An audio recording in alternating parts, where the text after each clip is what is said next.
नमस्कार मित्रों, स्वागत है आपका एक बार फिर आपके अपने YouTube चैनल अथर्व एकेडमी में। दोस्तों, इस क्लास में हम लेकर आए हैं 2 सितंबर से 6 सितंबर तक मध्य प्रदेश पुलिस कांस्टेबल में पूछे हुए सभी प्रश्नों को, जो कि आपकी आगामी परीक्षा की दृष्टि से काफी महत्वपूर्ण है। तो वीडियो को पूरा जरूर देखिएगा। प्रश्न पूछा गया था, निम्नलिखित में से कौन सा जिला उज्जैन संभाग में नहीं आता। तो दोस्तों, ऑप्शन में खरगोन दिया गया था, जो कि उज्जैन संभाग में नहीं आता। याद रखिएगा, उज्जैन संभाग में 7 जिले आते हैं: उज्जैन, देवास, आगरमालवा, शाजापुर, रतलाम, मंदसौर एवं नीमच।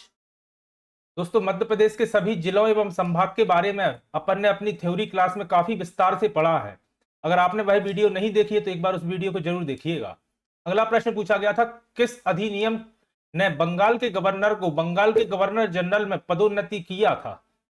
इसका सही जवाब था 1773 के विनिमय अधिनियम के तहत। 1773 के विनिमय अधिनियम ने बंगाल के गवर्नर को बंगाल के गवर्नर जनरल में पदोन्नत किया था। दोस्तों, गवर्नर जनरल यानी कि वायसराय होता है, तो गवर्नर को वायसराय में पदोन्नत किया था 1773 के तहत। इस अधिनियम ने ब्रिटिश ईस्ट इंडिया कंपनी के मामलों को नियंत्रित करने के लिए ब्रिटिश सरकार द्वारा उठाए गए पहला कदम के रूप में कार्य किया। 1830 के चार्टर अधिनियम ने बंगाल के गवर्नर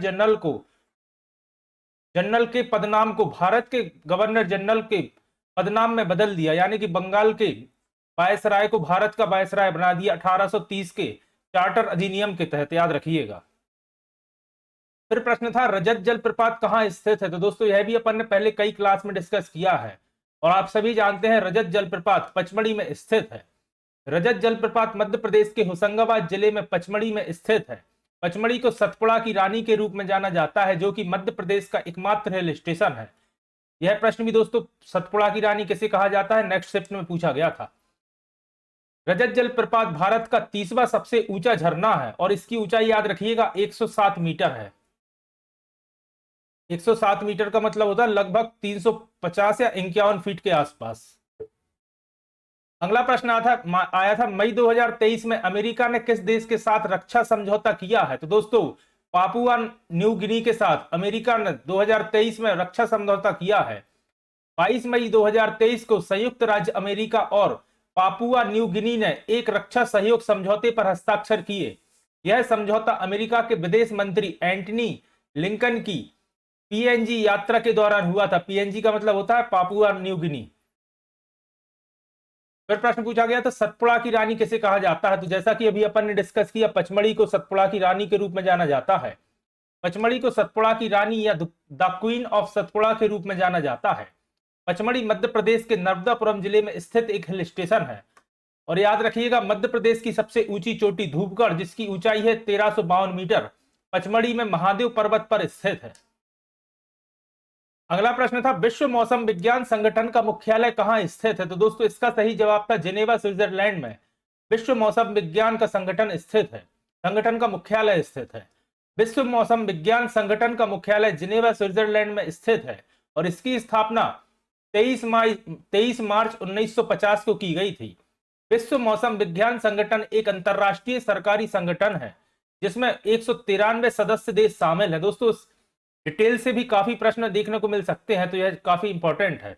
यह संयुक्त राष्ट्र विकास समूह का एक सदस्य है, याद रखिएगा, विश्व मौसम विज्ञान संगठन। फिर प्रश्न था, मध्य प्रदेश में सर्वाधिक मेलों का आयोजन कहां होता है। तो दोस्तों, मध्य प्रदेश में सबसे ज्यादा मेलों का आयोजन होता है उज्जैन में। मध्य प्रदेश में सबसे अधिक मेले उज्जैन में लगते हैं। उज्जैन में लगभग 227 मेलों का आयोजन किया जाता है। मध्य प्रदेश में प्रतिवर्ष लगभग 1400 स्थानों पर मेले लगते हैं। मध्य प्रदेश में नर्मदापुरम जिले में सबसे कम 13 मेले लगते हैं। और यह प्रश्न दोस्तों नेक्स्ट शिफ्ट में पूछा गया है। लगातार सेम टॉपिक, जिससे एक प्रश्न बनता है उसी से फिर अगली शिफ्ट में प्रश्न देखने को मिल रहे हैं। और याद रखिएगा, उज्जैन में ही प्रति 12 वर्ष में सिंहस्थ कुंभ मेले का आयोजन भी किया जाता है, क्षिप्रा नदी के तट पर, रामघाट पर। यह भी पूछा जाता है। फिर प्रश्न था, विश्व स्वास्थ्य संगठन यानी कि डब्ल्यूएचओ का मुख्यालय कहां स्थित है। तो याद रखिएगा, जिनेवा, स्विट्जरलैंड में डब्ल्यूएचओ का मुख्यालय स्थित है। विश्व स्वास्थ्य संगठन की स्थापना 7 अप्रैल 1948 को की गई थी। इसका मुख्यालय स्विट्जरलैंड में स्थित है। इसलिए प्रतिवर्ष 7 अप्रैल को विश्व स्वास्थ्य दिवस के रूप में मनाया जाता है, क्योंकि इसी दिन इसकी स्थापना की गई थी, विश्व स्वास्थ्य संगठन की। फिर प्रश्न था, सबसे बड़ा महाद्वीप कौन सा है। तो आप सभी जानते हैं एशिया महाद्वीप 7 महाद्वीपों में सबसे बड़ा है। 7 प्रमुख महाद्वीप में एशिया सबसे बड़ा महाद्वीप है। 7 प्रमुख महाद्वीप जल निकायों द्वारा अलग किए जाते हैं। यह महाद्वीप एशिया, यूरोप, अफ्रीका, उत्तरी अमेरिका, दक्षिण अमेरिका, ऑस्ट्रेलिया एवं अंटार्कटिका है। भूभाग का सबसे बड़ा भाग उत्तरी गोलार्ध में स्थित है, याद रखिएगा। यूरोप और एशिया के संयुक्त भूभाग को यूरेशिया कहा जाता है। अगला प्रश्न था, असम में राष्ट्रीय फॉरेंसिक विज्ञान विश्वविद्यालय के गुवाहाटी परिसर का उद्घाटन किसने किया? तो दोस्तों यह केंद्रीय गृह मंत्री अमित शाह ने किया।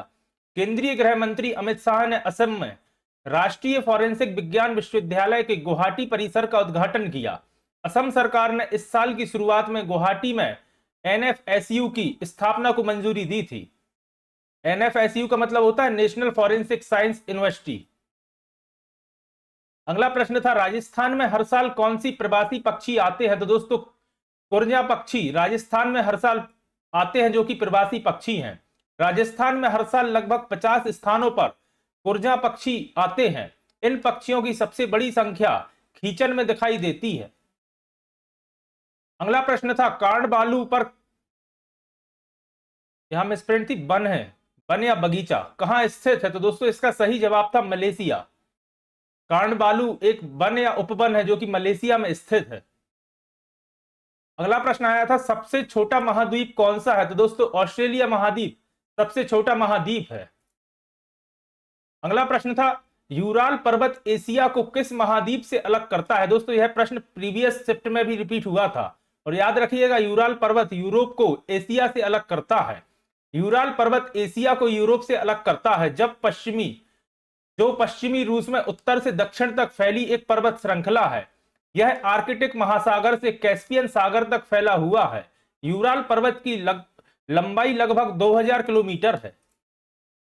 अगला प्रश्न था, खारची पूजा किस राज्य में मनाई जाती है? तो दोस्तों याद रखिएगा, खारची पूजा त्रिपुरा राज्य में मनाई जाती है। खारची पूजा एक हिंदू त्योहार है जो हर साल जुलाई या अगस्त में भारतीय राज्य त्रिपुरा में मनाया जाता है। यह त्योहार अगरतला में 14 देवताओं के मंदिर परिसर में मनाया जाता है। अगला प्रश्न था, मध्य प्रदेश जल संसाधन विभाग का पुराना नाम क्या था? दोस्तों काफी महत्वपूर्ण प्रश्न है, याद रखिएगा। मध्य प्रदेश जल संसाधन विभाग का पुराना नाम था सिंचाई मंत्रालय। मध्य प्रदेश जल संसाधन विभाग का पुराना नाम सिंचाई मंत्रालय था। 1985 में सिंचाई मंत्रालय को सिंचाई और विद्युत मंत्रालय का हिस्सा बना दिया गया। सितंबर 1985 में सिंचाई और विद्युत मंत्रालय को विभाजित कर दिया गया और सिंचाई विभाग को जल संसाधन मंत्रालय के रूप में पुनर्गठित किया गया। सितंबर 1985 में, याद रखिएगा। अगला प्रश्न था, स्पेन की राजधानी क्या है? तो दोस्तों मैड्रिड स्पेन की राजधानी है। स्पेन की राजधानी मैड्रिड है, जो कि स्पेन का सबसे बड़ा शहर भी है।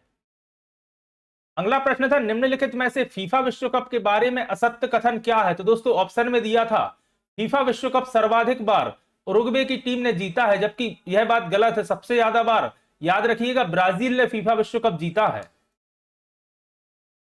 अगला प्रश्न था, 2015 में बाल दर गिर रही थी तो कौन सी योजना शुरू की गई? तो याद रखिएगा, 2015 में बेटी बचाओ बेटी पढ़ाओ योजना शुरू की गई। बेटी बचाओ बेटी पढ़ाओ योजना 22 जनवरी 2015 को प्रधानमंत्री नरेंद्र मोदी द्वारा शुरू की गई थी। इसकी डेट भी याद रखिएगा, हो सकता है किसी शिफ्ट में आपसे डेट पूछ ले। 22 जनवरी 2015 और प्रधानमंत्री मोदी ने शुरू की थी। अगला प्रश्न था, क्लोरीन का परमाणु क्रमांक क्या है? तो दोस्तों आप सभी जानते हैं क्लोरीन का परमाणु क्रमांक 17 होता है।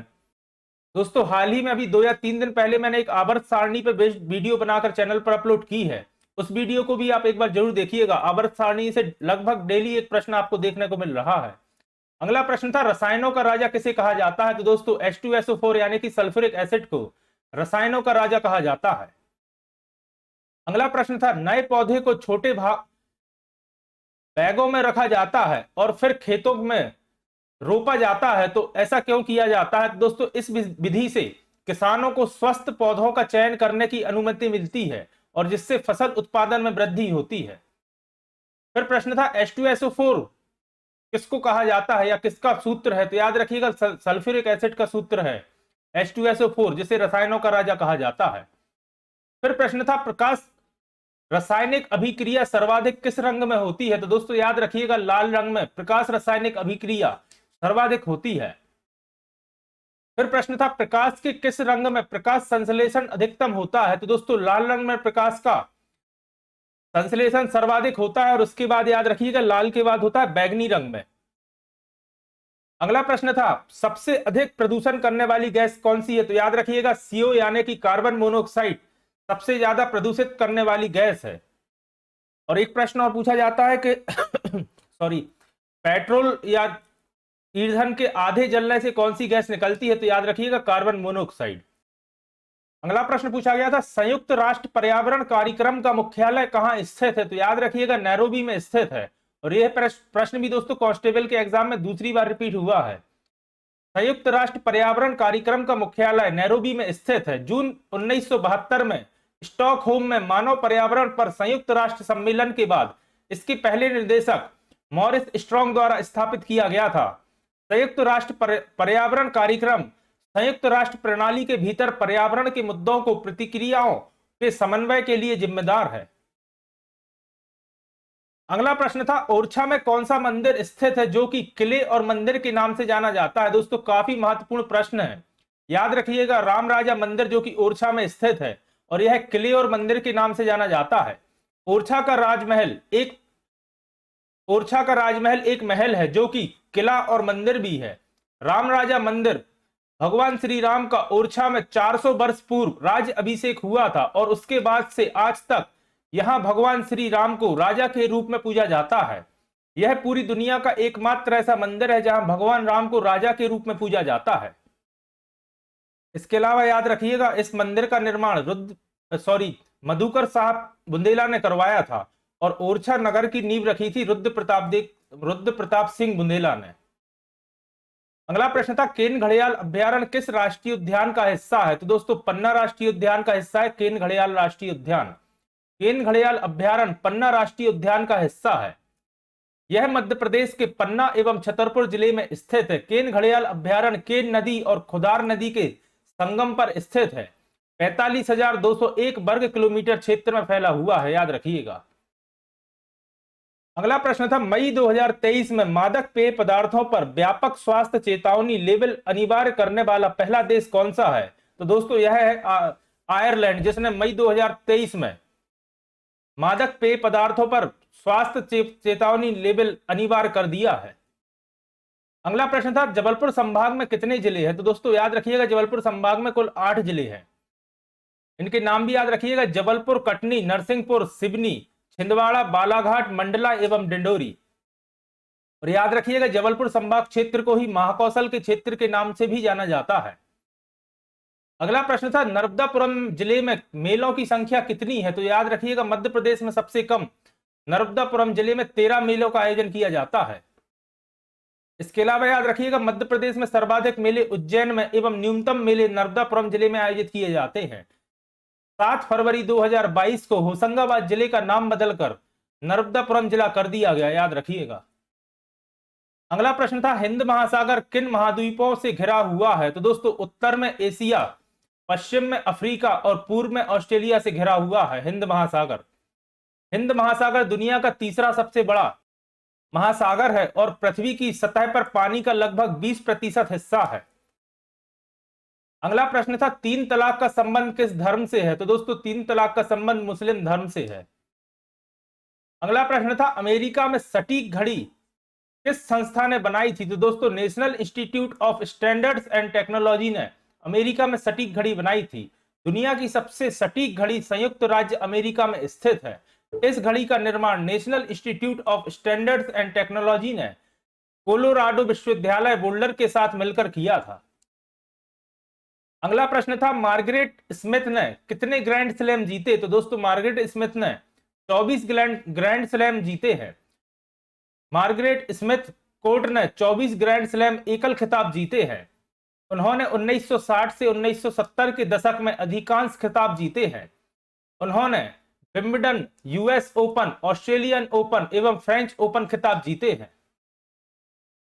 अगला प्रश्न था गोल्डन ग्रैंड स्लैम जीतने वाली एकमात्र महिला कौन है? तो दोस्तों स्टेफी ग्राफ एकमात्र ऐसी महिला खिलाड़ी हैं जिन्होंने गोल्डन ग्रैंड स्लैम जीता है। दोस्तों ग्रैंड स्लैम के सभी कंपटीशन को जीतने वाले को गोल्डन ग्रैंड स्लैम मिलता है।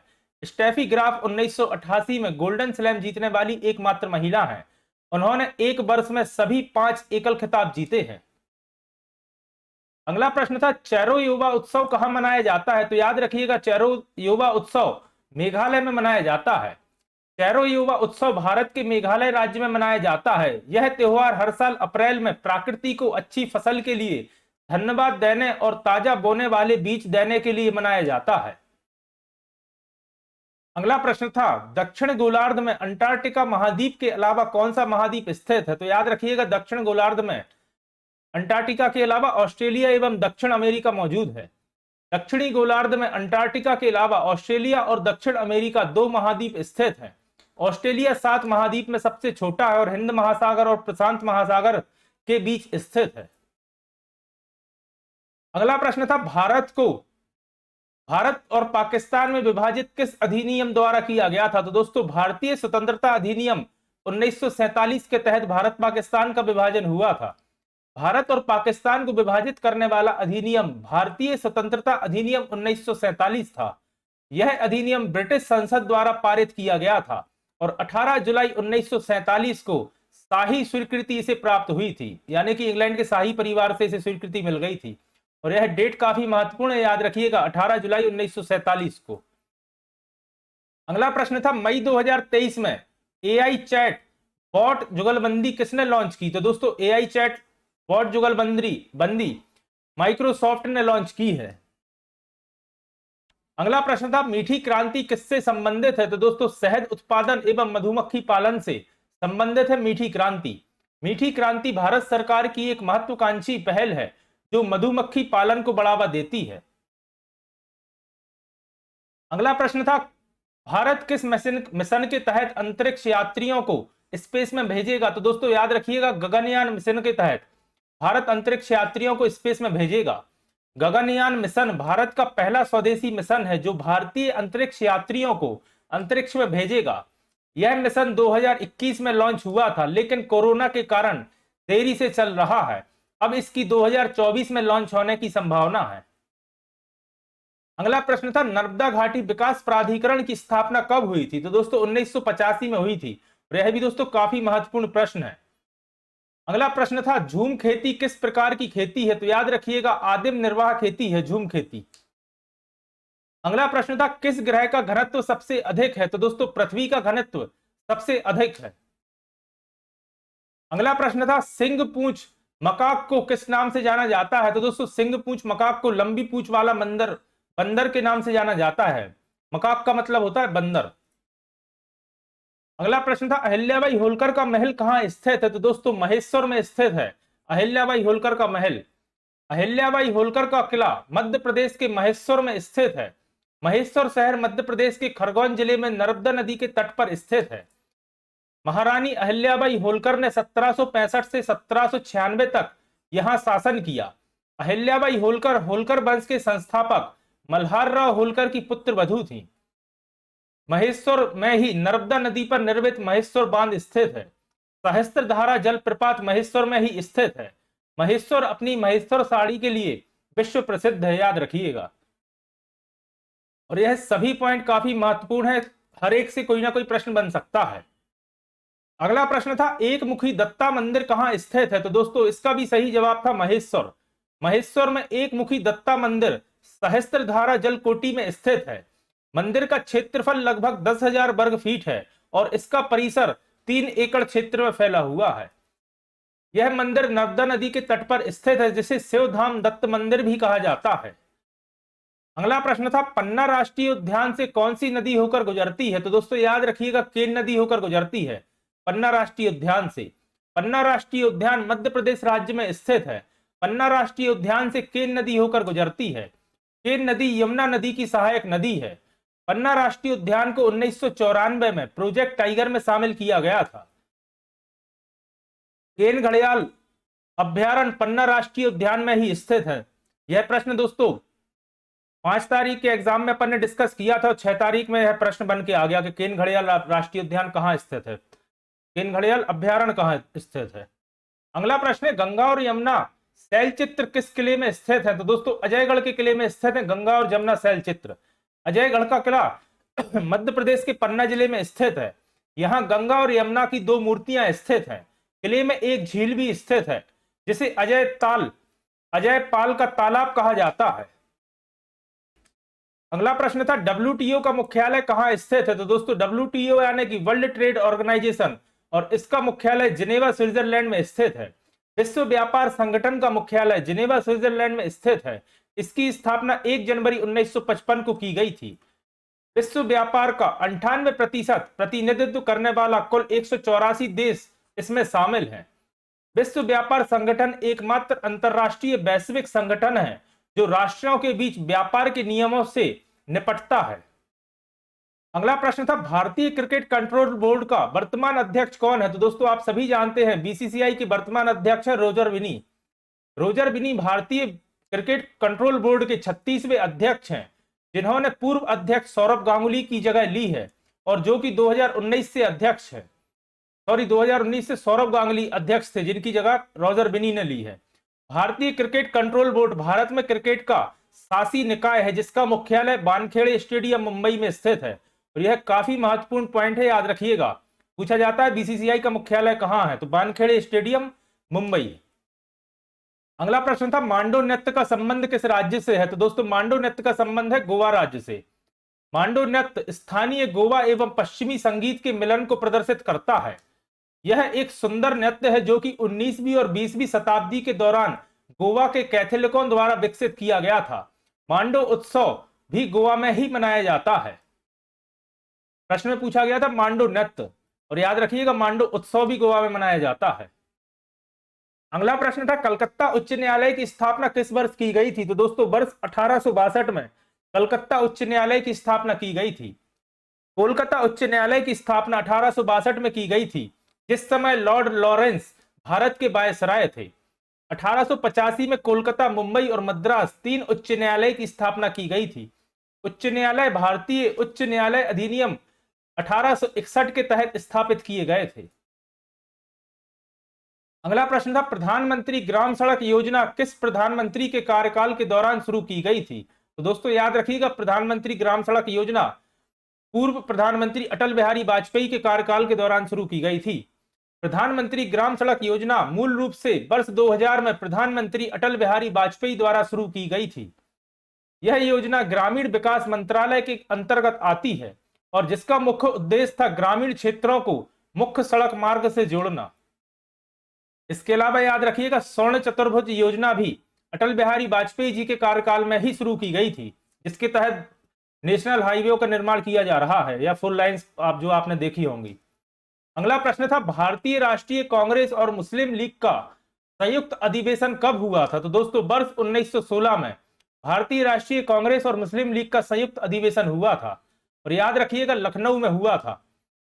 वर्ष 1916 में लखनऊ में मुस्लिम लीग और भारतीय राष्ट्रीय कांग्रेस के बीच एक समझौता हुआ था। प्रथम विश्व युद्ध के बाद भारत में तत्कालीन वायसराय लॉर्ड चेम्सफोर्ड ने भारतीयों के सुधारों के लिए सुझाव मांगे। मोहम्मद अली जिन्ना ने इसे एक संयुक्त हिंदू मुस्लिम मंच के माध्यम से संवैधानिक सुधारों के लिए दबाव बनाने के अवसर के रूप में देखा। इस प्रकार कांग्रेस और मुस्लिम लीग दोनों के नेताओं ने एक संयुक्त सत्र के लिए मुलाकात की और उचित परामर्श के बाद संवैधानिक सुधारों की मांगों का एक सेट तैयार किया गया। अगला प्रश्न था, बुरहानपुर के किले में कौन सी इमारत के डिजाइन को प्रेरित करने वाली एक पेंटिंग स्थित है? तो दोस्तों याद रखिएगा बुरहानपुर के किले में एक पेंटिंग है जो कि ताजमहल की डिजाइन को प्रेरित करती है। बुरहानपुर मध्य प्रदेश राज्य में स्थित है, जिसे दक्षिण के प्रवेश के द्वार के रूप में भी देखा जाता है। दोस्तों एक शिफ्ट में यह प्रश्न पूछा गया था, सेकंड में पूछा गया था दक्षिण के प्रवेश के द्वार के रूप में किसे जाना जाता है, तो मतलब डिटेल से भी काफी प्रश्न देखने को मिल रहे हैं। शहर में कई पर्यटन स्थल हैं जहां ऐतिहासिक स्मारक, मकबरे और फारूकी और मुगल राजवंशों के दौरान निर्मित इमारतें शामिल हैं। असीरगढ़ का किला बुरहानपुर जिले में ही स्थित है, याद रखिएगा इंपॉर्टेंट पॉइंट है। किले में एक मस्जिद भी है जिसे पूरी तरह से काले पत्थर से बनाया गया है। शाही किले में एक पेंटिंग में ताजमहल के डिजाइन को प्रेरित किया गया है। और याद रखिएगा इस किले में जो मस्जिद है इसमें 2 भाषाओं में संस्कृत एवं अरबी भाषा में लिपि लिखी गई है, और यह भी काफी महत्वपूर्ण प्रश्न है। अगला प्रश्न था ब्लू लाइन रेखा लेबनान और किस देश के बीच स्थित है? तो याद रखिएगा लेबनान एवं इजराइल के बीच की अंतरराष्ट्रीय सीमा को ब्लू लाइन कहा जाता है। ब्लू लाइन रेखा लेबनान और इजराइल को और लेबनान और गोलान हाइट्स के बीच एक सीमांकन रेखा है, जिसे संयुक्त राष्ट्र द्वारा 7 जून 2000 को यह निर्धारित करने के लिए प्रकाशित किया गया था कि इजराइल लेबनान से पूरी तरह से हट गया है। अगला प्रश्न था भूटान और म्यांमार की मुद्रा क्या है? तो याद रखिएगा भूटान की मुद्रा है भूटानी नेगुलत्रम एवं म्यांमार की मुद्रा है क्यात। अगला प्रश्न था अंतरराष्ट्रीय क्रिकेट परिषद के वर्तमान अध्यक्ष कौन है? पूछा गया है आईसीसी के वर्तमान अध्यक्ष कौन है? तो याद रखिएगा ग्रेग बार्कले आईसीसी के वर्तमान अध्यक्ष हैं। अंतरराष्ट्रीय क्रिकेट परिषद एक शासी निकाय है, इसका मुख्यालय दुबई में स्थित है। अंतरराष्ट्रीय क्रिकेट परिषद के नए स्वतंत्र अध्यक्ष ग्रेग बार्कले न्यूजीलैंड से ताल्लुक रखते हैं। आईसीसी क्रिकेट की वैश्विक संचालन संस्था है। आईसीसी में 108 सदस्य देश हैं, याद रखिएगा। अगला प्रश्न था भारतीय कृषि अधिनियम कब लागू किया गया? तो याद रखिएगा 27 सितंबर वर्ष 2020 को भारतीय कृषि अधिनियम लागू किया गया था। 2020 के भारतीय कृषि अधिनियम, जिसे अक्सर कृषि विधेयक भी कहा जाता है, यहां मिसप्रिंट है दोस्तों थोड़ी सी, विधेयक भी कहा जाता है। सितंबर 2020 में भारत की संसद द्वारा शुरू किए गए 3 अधिवेशन हैं। लोकसभा में 17 सितंबर 2020 को विधेयक को मंजूरी दी गई और 20 सितंबर 2020 को राज्यसभा ने भी इसे मंजूरी दी। भारत के राष्ट्रपति उस समय रामनाथ कोविंद जी थे, तो रामनाथ कोविंद जी ने 27 सितंबर वर्ष 2020 को अपनी स्वीकृति दी थी। अगला प्रश्न पूछा गया था प्रधानमंत्री आवास योजना का पुराना नाम क्या था? तो याद रखिएगा प्रधानमंत्री आवास योजना का पुराना नाम था इंदिरा गांधी या इंदिरा आवास योजना। प्रधानमंत्री ग्रामीण आवास योजना का नाम पहले इंदिरा आवास योजना था। भारत में ग्रामीण गरीबों के लिए आवास प्रदान करने के लिए भारत सरकार द्वारा बनाई गई एक सामाजिक कल्याण कार्यक्रम है। शहरी गरीबों के लिए भी इसी तरह की योजना वर्ष 2015 में शुरू की गई थी। अगला प्रश्न था पूना पैक्ट पर हस्ताक्षर कब किए गए थे? तो याद रखिएगा पूना पैक्ट पर हस्ताक्षर सितंबर 1932 में किए गए थे। पुणे में यरबदा सेंट्रल जेल में महात्मा गांधी और डॉक्टर बी आर अम्बेडकर ने 24 सितंबर 1932 को पूना पैक्ट पर हस्ताक्षर किए थे। ब्रिटिश सरकार के 4 अगस्त 1932 के नस्लीय पुरस्कार के जवाब में पुणे में समझौता किया गया था, जिसमें प्रस्तावित किया गया था कि सांप्रदायिक तनाव को शांति करने के लिए भारत की कई विधानसभाओं में सीटों को विभिन्न जातियों में आवंटित किया जाएगा। अगला प्रश्न था भारत की जीडीपी में अभी कितने प्रतिशत वृद्धि हुई है? तो दोस्तों भारत की जीडीपी में अभी 7.2% की वृद्धि हुई है। अगला प्रश्न था भूमध्य रेखा किन महाद्वीपों से होकर गुजरती है? तो याद रखिएगा एशिया, अफ्रीका एवं दक्षिण अमेरिका से होकर गुजरती है भूमध्य रेखा। भूमध्य रेखा 13 देशों से, 3 महाद्वीपों से एवं 3 जल निकायों से होकर गुजरती है। अगला प्रश्न था होम रूल आंदोलन किस वर्ष शुरू हुआ था? तो याद रखिएगा वर्ष 1916 में होम रूल आंदोलन शुरू किया गया था। होम रूल आंदोलन की शुरुआत 1916 में हुई थी। होम रूल आंदोलन का मुख्य उद्देश्य ब्रिटिश साम्राज्य में भारत के लिए संवैधानिक तरीकों का उपयोग करके स्वशासन की स्थापना करना था। 1916 में एनी बेसेंट और बाल गंगाधर तिलक के नेतृत्व में देश में होम रूल आंदोलन की शुरुआत हुई थी। अगला प्रश्न था मुस्लिम लीग की स्थापना कहां से हुई थी? तो याद रखिएगा 1906 में ढाका से हुई थी मुस्लिम लीग की स्थापना। अखिल भारतीय मुस्लिम लीग की स्थापना 30 दिसंबर 1906 में वर्तमान बांग्लादेश के ढाका में नवाब सलीम उल्लाह खां के नियंत्रण में एक सम्मेलन में हुई थी।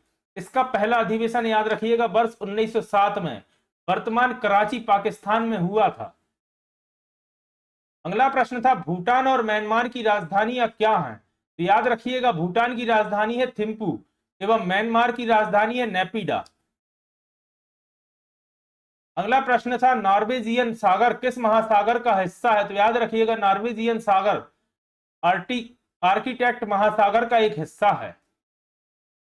अगला प्रश्न था पुलित्जर पुरस्कार किस क्षेत्र में दिया जाता है? तो दोस्तों पुलित्जर पुरस्कार पत्रकारिता में दिया जाता है। पुलित्जर पुरस्कार संयुक्त राज्य अमेरिका में पत्रकारिता, साहित्य और संगीत रचना के क्षेत्र में उपलब्धियों के लिए दिए जाने वाला एक पुरस्कार है।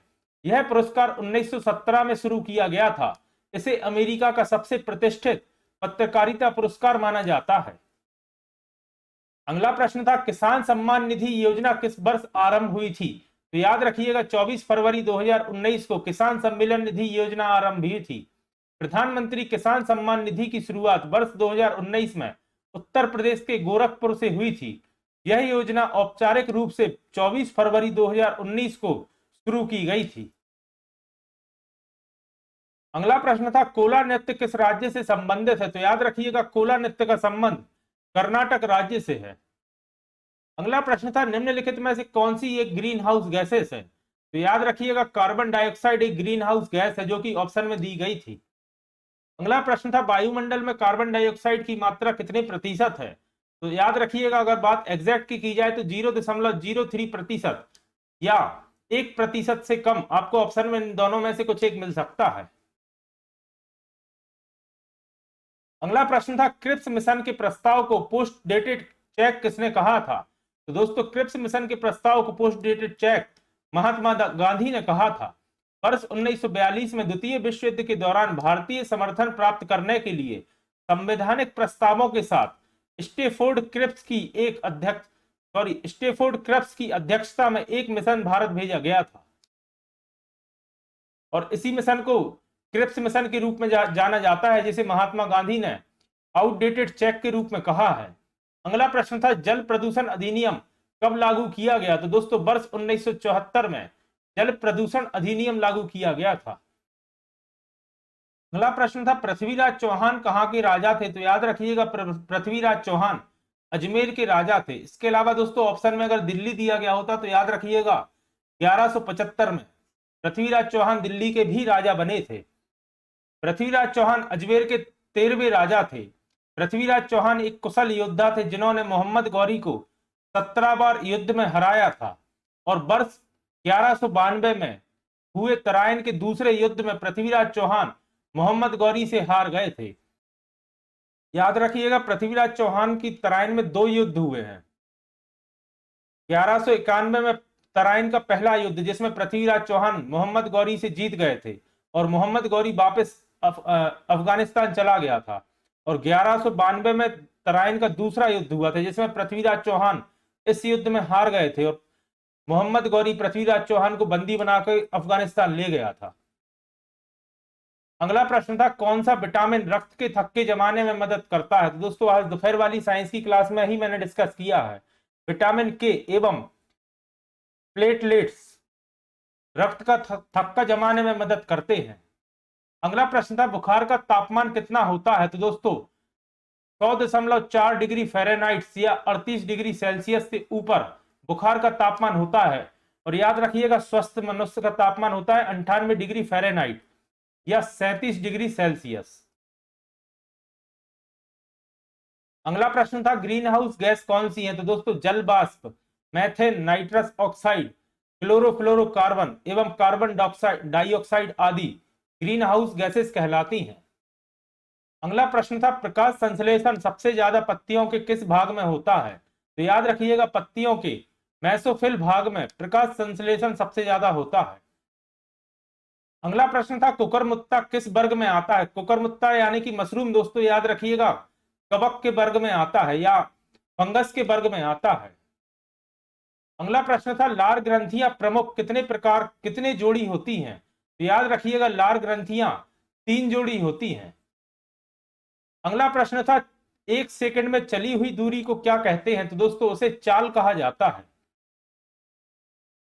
अगला प्रश्न था ब्रह्मपुत्र नदी को बांग्लादेश में किस नाम से जाना जाता है? तो याद रखिएगा ब्रह्मपुत्र नदी को बांग्लादेश में जमुना के नाम से जाना जाता है। दोस्तों नदियों से भी लगातार प्रश्न देखने को मिल रहे हैं, तो कल सुबह 7 बजे अथर्व एकेडमी चैनल पर मैं भारत की सभी नदियों से संबंधित जितने भी प्रीवियस ईयर एग्जाम में प्रश्न पूछे गए हैं और इसके अलावा जो प्रश्न बनने की संभावना है वह सभी प्रश्न एक ही वीडियो में लेकर डिटेल्स के साथ उनकी वीडियो चैनल पर अपलोड कर दूंगा, तो उस वीडियो को आप जरूर देखिएगा। कल सुबह 7 बजे मैं अपलोड करूंगा अथर्व एकेडमी चैनल पर और सामान्य ज्ञान वाली प्लेलिस्ट में। इसके अलावा याद रखिएगा, ब्रह्मपुत्र नदी को तिब्बत में सांगपो नदी के नाम से जाना जाता है। यह नदी दक्षिण एशिया की सबसे बड़ी नदी घाटियों में से एक है। तिब्बत से बहने के बाद यह अरुणाचल प्रदेश के माध्यम से भारत में प्रवेश करती है और बंगाल की खाड़ी में मिलने से पहले असम और बांग्लादेश से होकर बहती है। इसके अलावा याद रखिएगा, चीन में ब्रह्मपुत्र नदी को यारलोंग जाम्बो के नाम से जाना जाता है। आज कुछ स्टूडेंट्स का कहना था कि चीन में भी पूछा गया था, तो याद रखिएगा यारलुंग जाम्बो के नाम से चीन में ब्रह्मपुत्र नदी को जाना जाता है। अरुणाचल प्रदेश में ब्रह्मपुत्र देहांग के नाम से जानी जाती है। असम में ब्रह्मपुत्र नदी को ब्रह्मपुत्र ही कहते हैं। इसके अलावा याद रखिएगा, गंगा नदी को बांग्लादेश में पद्मा के नाम से जाना जाता है। ब्रह्मपुत्र को बांग्लादेश में जमुना के नाम से जाना जाता है, याद रखिएगा। अगला प्रश्न आया था, निम्नलिखित में से किन जिलों के बीच यात्रा करने में आपको कर्क रेखा को पार करना पड़ेगा। दोस्तों यह प्रश्न पटवारी के एग्जाम में भी पूछा गया था और ऑप्शन में दिया गया था भोपाल एवं विदिशा। तो याद रखिएगा, भोपाल और विदिशा के बीच यात्रा करते समय आपको कर्क रेखा को पार करना पड़ेगा। कर्क रेखा मध्य प्रदेश के 14 जिलों से होकर गुजरती है, याद रखिएगा, जिनके नाम है भोपाल, दमोह, कटनी, जबलपुर, रतलाम, शाजापुर, राजगढ़, शहडोल, सीहोर, विदिशा, रायसेन, सागर, उमरिया एवं उज्जैन। और याद रखिएगा, अगर पूछा जाए कि ऐसा कौन सा संभाग है जिसके सभी जिलों से होकर गुजरती है, तो याद रखिएगा भोपाल संभाग के सभी जिलों से होकर कर्क रेखा गुजरती है। याद रखिएगा, कर्क रेखा को 23.5 डिग्री अक्षांश को कर्क रेखा के रूप में जाना जाता है। अगला प्रश्न था, आईएमएफ और विश्व बैंक के बीच मौद्रिक संचालन कब शुरू हुआ था। तो दोस्तों 27 दिसंबर 1945 को आईएमएफ और विश्व बैंक के बीच मौद्रिक संचालन शुरू हुआ था। आईएमएफ 27 दिसंबर 1945 को 29 सदस्य देशों के साथ चालू हुआ, जो इस संधि के लिए बाध्य होने के लिए सहमत हुए। इसने 1 मार्च 1947 को अपना वित्तीय संचालन शुरू किया था। अगला प्रश्न था, माउंट एवरेस्ट चोटी की ऊंचाई कितनी है। तो याद रखिएगा 8,849 मीटर माउंट एवरेस्ट की चोटी की ऊंचाई है। नेपाल में इसे सगरमाथा कहा जाता है। नेपाल में सगरमाथा कही जाने वाली यह चोटी दुनिया की सबसे ऊंची चोटी है। 1955 में भारत ने इसका सर्वे किया और ऊंचाई 8,848 मीटर बताई। British surveyor sir George Everest के सम्मान में इस चोटी को माउंट एवरेस्ट नाम दिया गया था। अगला प्रश्न था, भारत और पाकिस्तान के बीच अंतरराष्ट्रीय सीमा रेखा को किस नाम से जाना जाता है। तो याद रखिएगा, भारत पाकिस्तान एवं भारत बांग्लादेश की अंतरराष्ट्रीय सीमा को रेड क्लिफ रेखा कहा जाता है। 17 अगस्त 1947 में दोनों देशों के बीच सरहद बांट दी गई। ब्रिटिश वकील सर सिरिल रेडक्लिफ ने एक हिंदू और एक मुस्लिम वकील की मदद से दोनों देशों के बीच सीमा का निर्धारण किया और उन्हीं के नाम पर इसका नाम रेडक्लिफ रेखा रखा गया। तो याद रखिएगा, भारत और अफगानिस्तान की रेखा को मैकमोहन रेखा कहा जाता है। अगला प्रश्न था, कैन नदी का उद्गम कहां से होता है। तो याद रखिएगा, कैन नदी का उद्गम कटनी से होता है। दोस्तों कल के एग्जाम में पूछा गया था पन्ना राष्ट्रीय उद्यान से होकर कौन सी नदी गुजरती है, तो उसका सही जवाब था केन नदी। और आज पूछा गया है इसका उद्गम, मतलब लगातार सेम टॉपिक से प्रश्न बन रहे हैं। केन नदी का उद्गम कटनी जिले से होता है। केन नदी मध्य प्रदेश की एक प्रमुख नदी है। इसका प्राचीन नाम कर्णावती था, याद रखिएगा। यह नदी मध्य प्रदेश और उत्तर प्रदेश राज्यों में बहती है। यह यमुना नदी की सहायक नदी है। केन नदी पन्ना राष्ट्रीय उद्यान से होकर गुजरती है।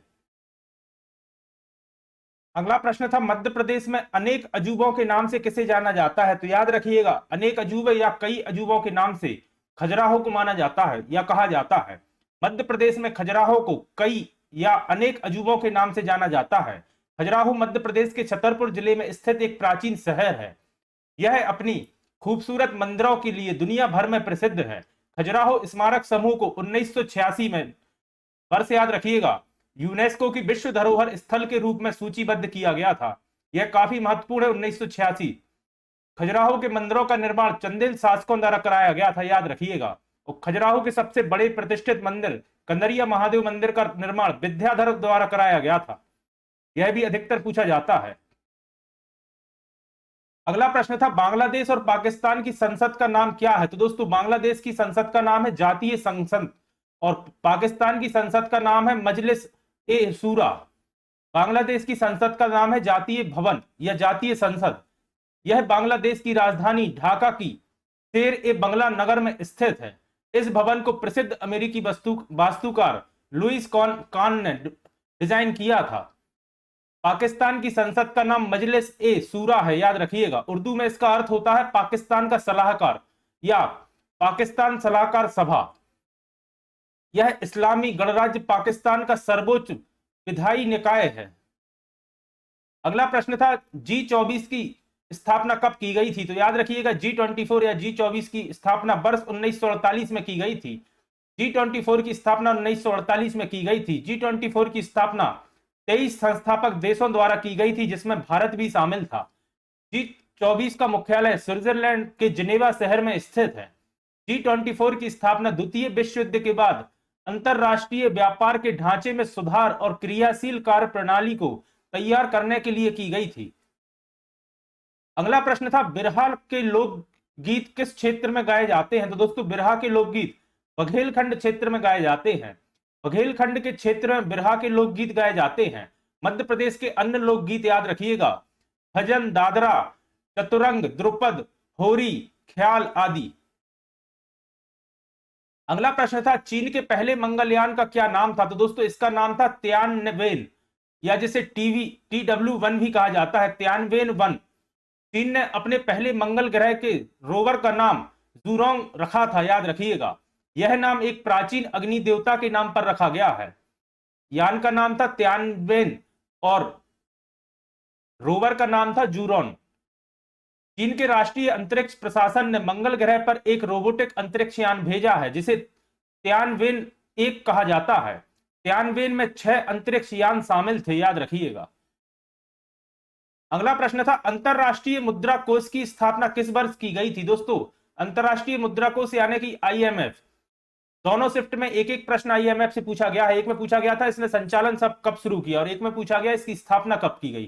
तो याद रखिएगा वर्ष 1944 में IMF की स्थापना की गई थी। IMF की स्थापना वर्ष 1944 में हुई थी। इसका मुख्यालय वॉशिंगटन DC अमेरिका में स्थित है। अंतरराष्ट्रीय मुद्रा कोष 190 देशों का एक संगठन है जो वैश्विक मौद्रिक सहयोग को बढ़ावा देने, वित्तीय स्थिरता को सुरक्षित करने एवं अंतरराष्ट्रीय व्यापार को सुविधाजनक बनाने, उच्च रोजगार और सतत आर्थिक विकास को बढ़ावा देने और दुनिया भर में गरीबी को कम करने के लिए काम करता है।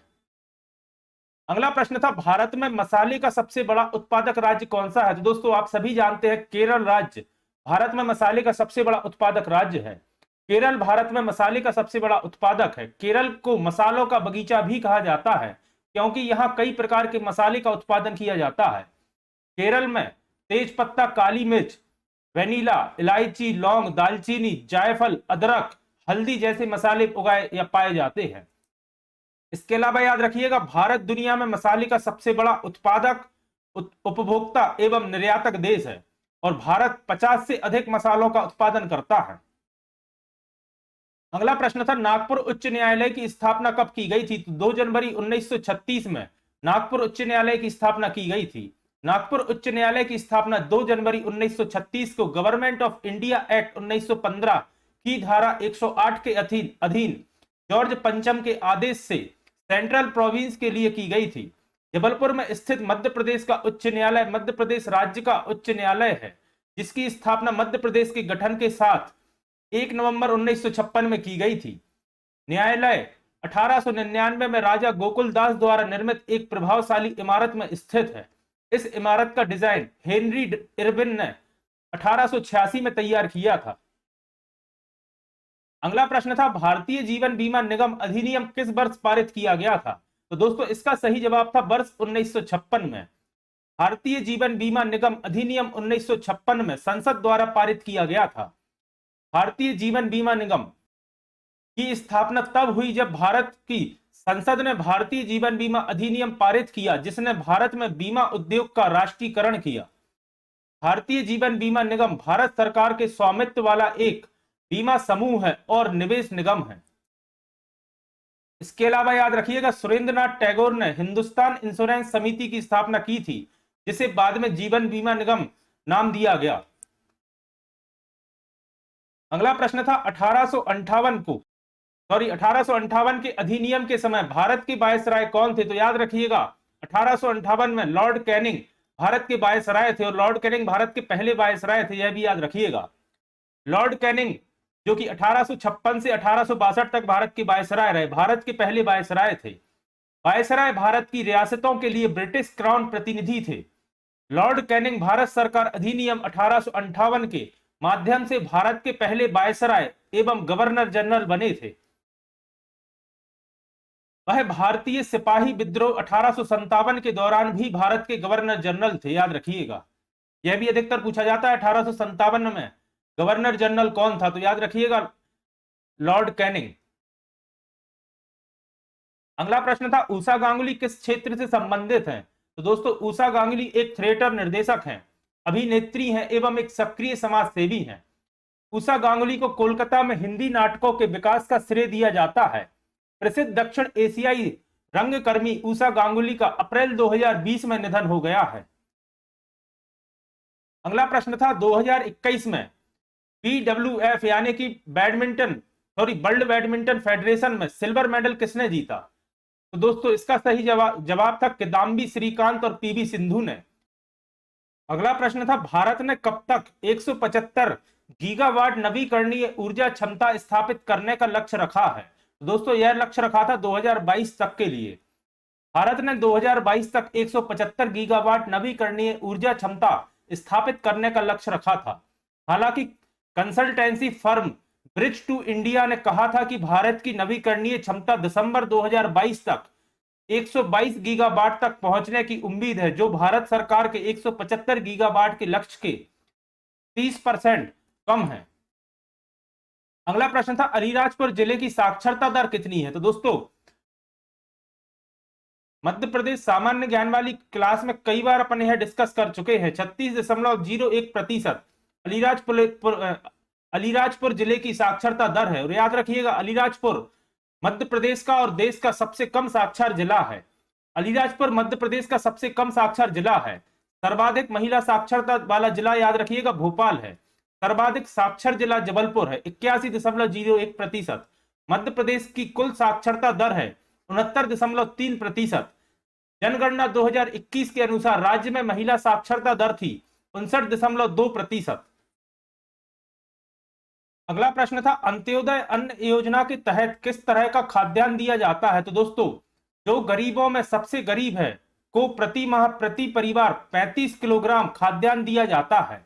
राष्ट्रीय खाद्य सुरक्षा अधिनियम 10 सितंबर 2013 को मानव जीवन चक्र दृष्टिकोण में खाद्य और पोषण सुरक्षा प्रदान करने के उद्देश्य से अधिसूचित किया गया था कि लोगों को गरिमा के साथ जीवन जीने के लिए उचित मूल्य पर गुणवत्तापूर्ण भोजन की पर्याप्त मात्रा पहुंचना सुनिश्चित की जा सके। अगला प्रश्न था टुंड्रा वर्षा वन कहां स्थित है? तो दोस्तों टुंड्रा वर्षा वन अलास्का, कनाडा, रूस, ग्रीनलैंड, आइसलैंड और उप अंटार्कटिक द्वीपों पर स्थित है। टुंड्रा पृथ्वी के सबसे ठंडे वृक्षहीन बायोम है।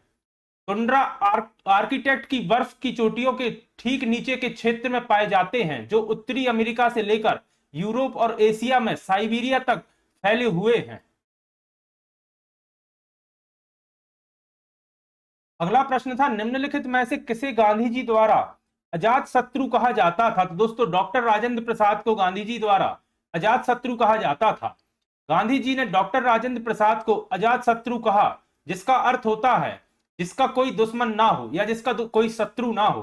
डॉक्टर राजेंद्र प्रसाद 1911 में भारतीय राष्ट्रीय कांग्रेस में शामिल हुए थे। 1934 में डॉक्टर राजेंद्र प्रसाद ने भारतीय राष्ट्रीय कांग्रेस के बॉम्बे अधिवेशन की अध्यक्षता की थी। डॉक्टर राजेंद्र प्रसाद संविधान सभा के अध्यक्ष थे एवं स्वतंत्र भारत के प्रथम राष्ट्रपति थे। अगला प्रश्न था कार्ग नदी का नाम क्या है? तो दोस्तों कार्ग नदी का नाम है कर्मनाशा नदी। कार्ग नदी का नाम कर्मनाशा नदी है। यह गंगा नदी की एक सहायक नदी है जो बिहार और उत्तर प्रदेश राज्य में होकर बहती है। कर्मनाशा नदी बिहार के कैमूर जिले से निकलती है और बिहार और उत्तर प्रदेश की सीमा निर्धारित करती है। यह प्रश्न ही पूछा जाता है कि बिहार उत्तर प्रदेश की सीमा कौन सी नदी निर्धारित करती है? तो ऑप्शन में आपको या तो कर्मनाशा मिलेगा या कार्ग मिलेगा। अगला प्रश्न था विज्ञान का प्रश्न है, पेट्रोल डीजल के जलने से सबसे अधिक मात्रा में कौन सी गैस निकलती है? तो याद रखिएगा, पेट्रोल डीजल के जलने से कार्बन मोनोऑक्साइड गैस सर्वाधिक मात्रा में निकलती है। फिर प्रश्न था, किसमें सबसे अधिक मात्रा में तत्व पाया जाता है? तो दोस्तों इसका सही जवाब था हाइड्रोजन। दोस्तों मैंने कल या परसों ही आवर्त सारणी की 2 क्लासेस अथर्व एकेडमी चैनल पर अपलोड की हैं, जिससे आपको एज इट इज एग्जाम में प्रश्न देखने को मिल रहे हैं, तो एक बार उन क्लासेस को भी आप जरूर देखिएगा और उनकी लिंक आपको वीडियो के डिस्क्रिप्शन में या ऊपर आई बटन में मिल जाएगी। अगला प्रश्न था, ओजोन छिद्र पहली बार कहां देखा गया था? काफी महत्वपूर्ण प्रश्न है दोस्तों, पटवारी के एग्जाम में भी पूछा जा चुका है और याद रखिएगा अंटार्कटिका में सबसे पहले ओजोन छिद्र देखा गया था। अगला प्रश्न था, भूपर्पटी में सबसे अधिक कौन सा तत्व पाया जाता है? तो दोस्तों भूपर्पटी पे सबसे अधिक ऑक्सीजन पाया जाता है। अगला प्रश्न था, ऑक्सीजन का परमाणु क्रमांक कितना होता है? तो दोस्तों आप सभी जानते हैं ऑक्सीजन का परमाणु क्रमांक होता है 8 एटॉमिक नंबर। फिर प्रश्न था, विद्युत धारा का एसआई मात्रक क्या होता है? तो दोस्तों इसका सही जवाब है एम्पियर, जो कि विद्युत धारा का एसआई मात्रक होता है। अगला प्रश्न पूछा गया था, ओरछा किस नदी के किनारे स्थित है? तो याद रखिएगा ओरछा बेतवा नदी के किनारे स्थित है। और दोस्तों याद रखिएगा ओरछा में ही राम राजा का मंदिर स्थित है, जहां भगवान राम को एक राजा के रूप में पूजा जाता है। ओरछा मध्य प्रदेश राज्य के निवाड़ी जिले में स्थित एक प्राचीन शहर है। यह शहर रुद्र प्रताप सिंह द्वारा 1501 के कुछ समय बाद बुंदेलखंड क्षेत्र में मध्य और उत्तर भारत के कुछ रियासतों को कवर करने वाली एक पूर्व रियासत के रूप में स्थापित किया गया था। ओरछा बेतवा नदी के तट पर स्थित है। ओरछा की स्थापना 1531 में बुंदेला राजा रुद्र प्रताप सिंह ने की थी। ओरछा के पहले राजा रुद्र प्रताप सिंह ने ही ओरछा का किला बनवाया था। और दोस्तों याद रखिएगा बेतवा चंबल नदी की यमुना नदी की सहायक नदी है और बेतवा का उद्गम रायसेन जिले के पास कुम्हारा गांव से होता है। अगला प्रश्न था, मध्य प्रदेश का सबसे दक्षिणी जिला कौन सा है? तो याद रखिएगा बुरहानपुर मध्य प्रदेश का सबसे दक्षिणी जिला है। मध्य प्रदेश का सबसे दक्षिणी जिला बुरहानपुर है, जिसे दक्षिण भारत का प्रवेश द्वार या दक्षिण का द्वार भी कहा जाता है। यह स्थान लंबे समय तक मुगल राजा शाहजहां के शासन के अधीन रहा था, जो मुगल वास्तुकला के कुछ बेहद खूबसूरत उदाहरण का एक हिस्सा है। मध्य प्रदेश का पूर्वी जिला याद रखिएगा सिंगरौली है। सिंगरौली को ही दोस्तों मध्य प्रदेश की ऊर्जा राजधानी के रूप में जाना जाता है, याद रखिएगा। अगला प्रश्न था, भारत में शिक्षा नीति किसने बनाई थी? तो याद रखिएगा प्रधानमंत्री इंदिरा गांधी ने भारत में शिक्षा नीति बनाई थी। शिक्षा पर पहली राष्ट्रीय नीति 1968 में इंदिरा गांधी द्वारा बनाई गई थी और शिक्षा पर दूसरी राष्ट्रीय नीति 1986 में राजीव गांधी द्वारा घोषित की गई थी। इसके अलावा याद रखिएगा तीसरी शिक्षा नीति 2020 में प्रधानमंत्री नरेंद्र मोदी द्वारा किया गया था। 1968 के बाद राजीव गांधी ने 1986 में नई शिक्षा नीति की घोषणा की थी। मतलब पहली इंदिरा गांधी ने, दूसरी राजीव गांधी ने और तीसरी नरेंद्र मोदी ने, याद रखिएगा। अगला प्रश्न था, अमेरिका ने कितने देशों के साथ व्यापार समझौता किया था? तो दोस्तों अमेरिका ने 20 देशों के साथ व्यापारिक समझौता किया था। संयुक्त राज्य अमेरिका ने 20 देश के साथ 14 व्यापक मुक्त व्यापार समझौते पर हस्ताक्षर किए हैं। इन देशों में Australia, Bahrain, Canada, Chile, Colombia, Costa Rica, Dominican, Morocco, Nicaragua, Oman, Panama, Peru, Singapore और दक्षिण कोरिया शामिल हैं। अगला प्रश्न था, रेगुलेटिंग एक्ट कब लागू किया गया था? तो दोस्तों इसका सही जवाब है 1773 में रेगुलेटिंग एक्ट पारित किया गया था। 1773 में रेगुलेटिंग एक्ट के मुख्य प्रावधान है, भारत में ईस्ट इंडिया कंपनी के कार्यों को नियमित और नियंत्रित करने की दिशा में ब्रिटिश सरकार द्वारा उठाया गया यह पहला कदम था। इस अधिनियम के द्वारा पहली बार कंपनी के प्रशासनिक और राजनीतिक कार्यों को मान्यता मिली थी और यह पहला मौका था जब भारत में केंद्रीय प्रशासन की नींव रखी गई थी। अगला प्रश्न था, भारत का पहला उच्च न्यायालय कहां स्थापित किया गया था? तो याद रखिएगा भारत का पहला उच्च न्यायालय कोलकाता या कलकत्ता में स्थापित किया गया था। भारत का पहला उच्च न्यायालय कोलकाता में स्थापित किया गया था। इससे पहले फोर्ट विलियम में न्यायिक उच्च न्यायालय कहा जाता था। इसकी औपचारिक रूप से 1 जुलाई 1862 को चालू किया गया था इसे। अगला प्रश्न था, मर्रे नदी कहां से निकलती है? तो दोस्तों ऑस्ट्रेलिया में एल्पस से निकलती है मर्रे नदी। मर्रे नदी ऑस्ट्रेलिया की सबसे लंबी नदी है। मर्रे नदी की लंबाई 2508 किलोमीटर है। यह न्यू साउथ वेल्स विक्टोरिया और दक्षिण ऑस्ट्रेलिया से होकर बहती है। यह दक्षिण पूर्वी न्यू साउथ वेल्स में द पायलट नामक एक पर्वत से निकलती है। अगला प्रश्न था भारत का विभाजन कब हुआ? तो जैसा कि आप सभी जानते हैं 1947 में भारत का विभाजन हुआ था। भारत का विभाजन 1947 में ब्रिटिश भारत के विभाजन के साथ हुआ था। 3 जून 1947 को विस्काउंट लुईस माउंटबेटन ने एक प्रेस कॉन्फ्रेंस में विभाजन की घोषणा की थी।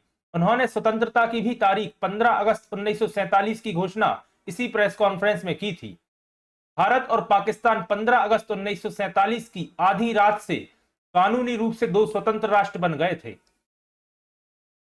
अगला प्रश्न था बुरहानपुर निम्नलिखित में से किसके लिए प्रसिद्ध है? तो दोस्तों बुरहानपुर केले के उत्पादन के लिए प्रसिद्ध है। याद रखिएगा बुरहानपुर का केला एवं बुरहानपुर का किला दोनों प्रसिद्ध हैं। बुरहानपुर में ही दोस्तों मशहूर असीरगढ़ का किला स्थित है। बुरहानपुर मध्य प्रदेश में केले का सबसे बड़ा उत्पादक जिला है। जिले में लगभग 1,03,000 हेक्टेयर कृषि योग्य भूमि से 16,000 हेक्टेयर केले की खेती के लिए समर्पित है। बुरहानपुर अपने कपड़ा उद्योग के लिए भी प्रसिद्ध है।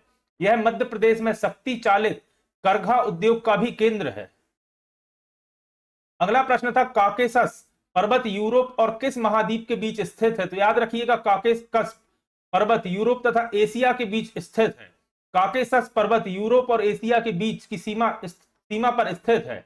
यह काला सागर और कैस्पियन सागर के बीच स्थित है। काकेशस पर्वत यूरोप की सबसे ऊंची चोटी पर्वत चोटी श्रृंखला में से एक है और इसकी कई चोटियों की ऊंचाई 4,000 मीटर से भी अधिक है। अगला प्रश्न था नरेंद्र कृष्ण करमारकर का जन्म किस जिले में हुआ था? तो याद रखिएगा नरेंद्र कृष्ण करमारकर का जन्म मध्य प्रदेश के ग्वालियर जिले में हुआ था। नरेंद्र कृष्ण करमारकर एक भारतीय गणितज्ञ हैं। नरेंद्र कृष्ण करमारकर का जन्म ग्वालियर में एक मराठी परिवार में हुआ था। नरेंद्र करमारकर ने करमारकर एल्गोरिथम विकसित किया है। उन्हें भारतीय सांख्यिकी संस्था के उच्च शोधकर्ता के रूप में सूचीबद्ध किया गया है। दोस्तों याद रखिएगा यह प्रश्न एमपी पटवारी और वनरक्षक दोनों में भी पहले पूछा जा चुका है। अगला प्रश्न था केंद्र और राज्यों के बीच विवादों को सुलझाने के लिए सर्वोच्च न्यायालय की क्या शक्तियां हैं? तो दोस्तों मूल क्षेत्राधिकार की शक्ति केंद्र और राज्यों के बीच विवादों को सुलझाने की शक्ति है। केंद्र और राज्यों के बीच विवादों का निर्णय करने की भारत के सर्वोच्च न्यायालय की शक्ति और उसके मूल क्षेत्राधिकार के अंतर्गत आता है। मूल क्षेत्राधिकार का अर्थ होता है किसी भी विवाद को पहली बार में सुनने और निर्धारित करने की शक्ति। अगला प्रश्न था सोपान संगीत का संबंध किस राज्य से है? तो दोस्तों याद रखिएगा सोपान संगीत का संबंध केरल राज्य से है। सोपान संगीतम शास्त्रीय संगीत का एक रूप है जिसकी उत्पत्ति केरल के मंदिरों में हुई थी। सोपान संगीतम नाम 2 मलयालम एवं संस्कृत शब्दों से निकलता है या लिया गया है। एक शब्द है सोपानम और एक है संगीतम, इनको मिला के सोपान बनाया गया है। अगला प्रश्न था 2001 में वर्ल्ड सोशल फोरम की प्रथम बैठक किस देश में हुई थी? तो याद रखिएगा 2001 में वर्ल्ड सोशल फोरम की प्रथम बैठक ब्राजील में हुई थी। वर्ल्ड सोशल फोरम की पहली बैठक 2001 में ब्राजील के अल्गेरे में हुई थी। वर्ल्ड सोशल फोरम की चौथी बैठक याद रखिएगा 2004 में मुंबई में हुई थी। यह नागरिक समाज संगठन की एक वार्षिक बैठक है जो वैश्वीकरण के समकालीन दृष्टिकोण को चुनौती देकर एक वैकल्पिक भविष्य विकसित करने का प्रयास करती है। फिर प्रश्न था महेश्वर किस नदी के किनारे स्थित है? दोस्तों यह प्रश्न भी पहले कई बार रिपीट हो चुका है और आप सभी जानते हैं महेश्वर नर्मदा नदी के किनारे स्थित है। महेश्वर में भी देवी अहिल्याबाई होलकर का महल भी स्थित है एवं महेश्वर में सतधारा जलप्रपात एवं नर्मदा नदी पर बना हुआ महेश्वर बांध स्थित है। अगला प्रश्न था पर्यावरण संरक्षण अधिनियम कब लागू हुआ? तो दोस्तों 19 नवंबर 1986 को पर्यावरण संरक्षण अधिनियम लागू हुआ था। पर्यावरण संरक्षण अधिनियम भारत की संसद द्वारा 1986 में पारित किया गया था। इसे संविधान के अनुच्छेद 253 के तहत पारित किया गया था। यह 19 नवंबर 1986 को लागू हुआ था। अगला प्रश्न था नागपुर को राजधानी बनाने की मंजूरी किसने दी थी? तो दोस्तों ब्रिटिश ईस्ट इंडिया कंपनी ने नागपुर को राजधानी बनाने की मंजूरी दी थी। नागपुर शहर की स्थापना 1702 में देवगढ़ के गौंड राजा बख्त बुलंद शाह ने की थी। बाद में यह शाही भोंसले राजवंश के तहत मराठा साम्राज्य का हिस्सा बन गया। 19वीं शताब्दी में ब्रिटिश ईस्ट इंडिया कंपनी ने नागपुर पर कब्जा कर लिया और इसे मध्य प्रांत और बरार की राजधानी बना दिया गया। स्वतंत्रता के बाद राज्य पुनर्गठन ने नागपुर को महाराष्ट्र की उपराजधानी बना दिया। अगला प्रश्न था भारतीय सोसाइटी की स्थापना कब हुई थी? तो दोस्तों 1872 में भारतीय सोसाइटी की स्थापना हुई थी। भारतीय सोसाइटी की स्थापना 1872 में आनंद मोहन बोस ने की थी, याद रखिएगा। अगला प्रश्न था भारतीय साझेदारी अधिनियम कब पारित किया गया? तो दोस्तों 1932 में भारतीय साझेदारी अधिनियम पारित किया गया था। भारतीय साझेदारी अधिनियम 1932 में भारत की संसद द्वारा पारित किया गया था। यह अधिनियम साझेदारी फर्मों को नियंत्रित करता है और साझेदारों के अधिकारों और कर्तव्यों को निर्धारित करता है। भारतीय साझेदारी अधिनियम की धारा 4 के अनुसार एक साझेदारी उन व्यक्तियों के बीच एक संबंध है जो व्यवसाय का लाभ साझा करने के लिए सहमत होते हैं। अगला प्रश्न था बांग्लादेश की प्रधानमंत्री शेख हसीना किस पार्टी से संबंधित है? तो याद रखिएगा शेख हसीना बांग्लादेश अवामी लीग से संबंधित है। बांग्लादेश अवामी लीग बांग्लादेश की एक प्रमुख धर्मनिरपेक्ष राजनीतिक पार्टी है।